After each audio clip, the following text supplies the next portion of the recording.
Hello and welcome to Exotic Gardening UK, Yorkshire Kris Weekly, and in this week's episode we're going to talk about this month of May and how cold it's been and if this is a good thing or a bad thing for the new exotic gardener.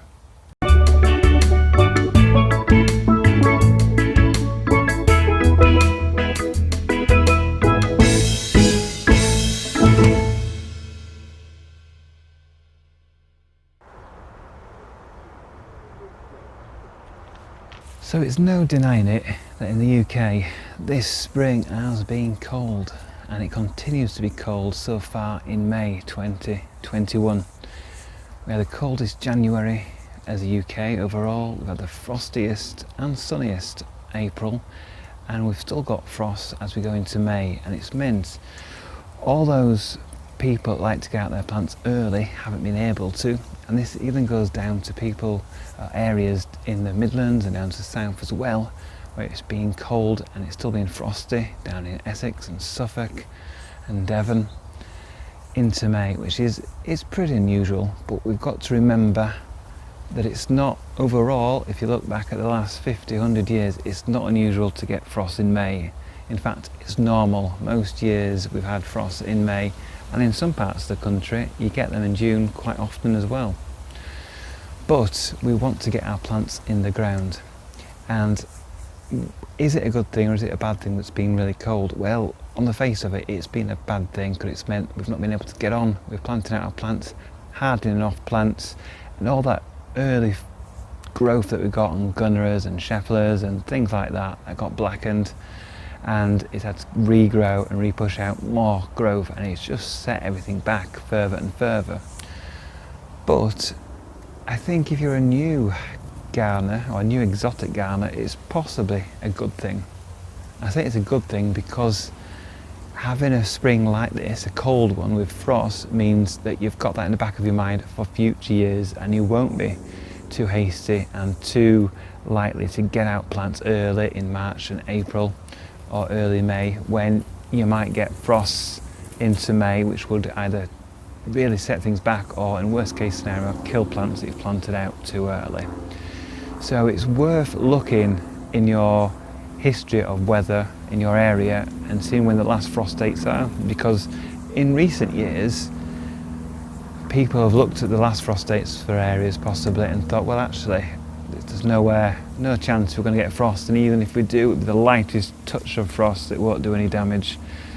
because it's been so mild and we've had really nice warm springs for quite a number of years. Yes, we've had the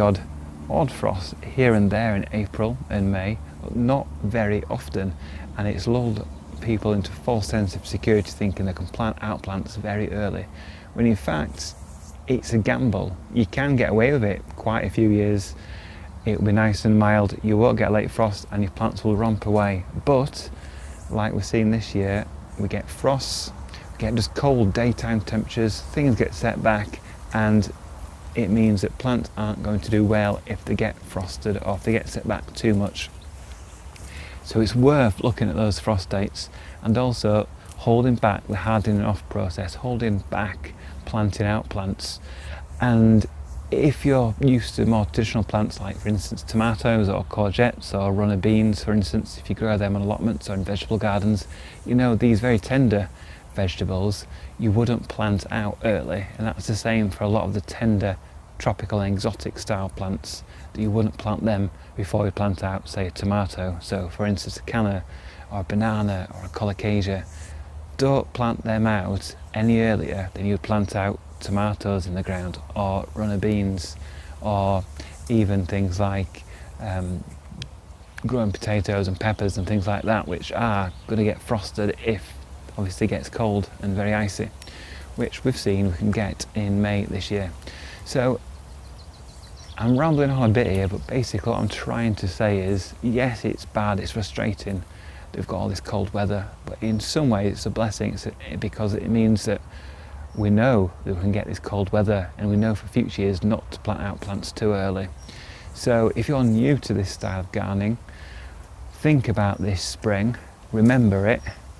and make sure if you put out plants too early you don't do that in the following years. And it's so easy, like I said, to forget that we can get frost in April and May. And if you're in a place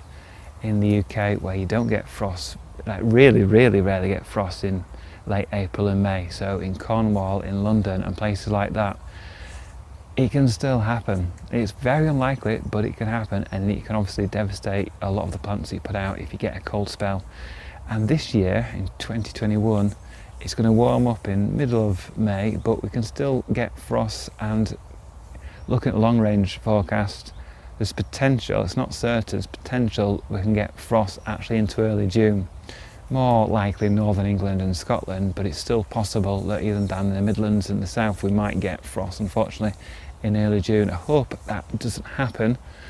but it is possible. So please hold off planting out all your very tenderest plants until mid-May at the earliest. You may have heard the old saying, don't cast a clout until May's out, which means don't take off your big winter coats and put them away and just go out in your t-shirts basically until May's out, because it can still be cold right through May. And it's not the month of May, it's actually the May flowers that this relates to.